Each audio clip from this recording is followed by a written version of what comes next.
Pwede na to. Harvest tayo ng ampalaya. Nasa bote yan, guys. Yan.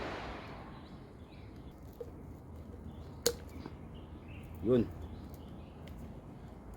Okay, hawak mo. Ano, isa lang? Isa lang. Yan oh.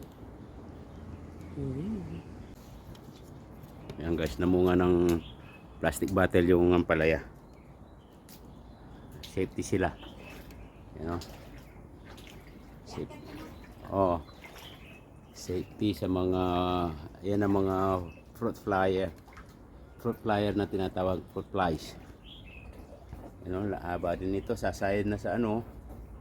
Sasayad na ito. Mahaba-haba yung bote niya. Pero ito yung mga maiksi ang bote, linagyan natin ng net. Para lulusot siya oh. Yan. Tapos yung dalawa dito. Para lulusot. Yan oh, lusot na yan oh. Lusot na yung ampalaya sa pit ng bote.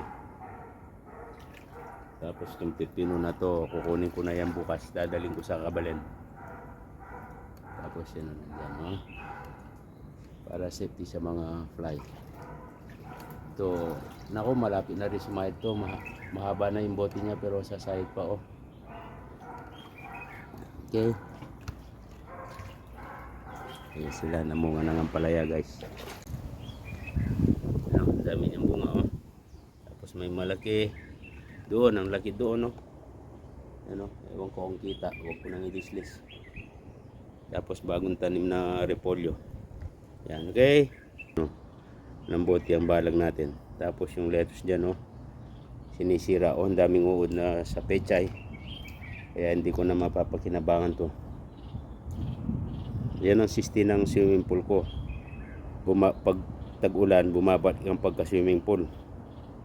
Ang bunga oh, malapit na mahinog. Maliit itong bote, kailangan malaki pa rin ang bote oh. Pero nagdito ang putol. Oo. Pero ang ganda niya oh. Haba no? Okay. Ano siya sa ulan kasi. Wow, ang dami ah. Shalot itong tinanim natin. Tapos ito. Okay.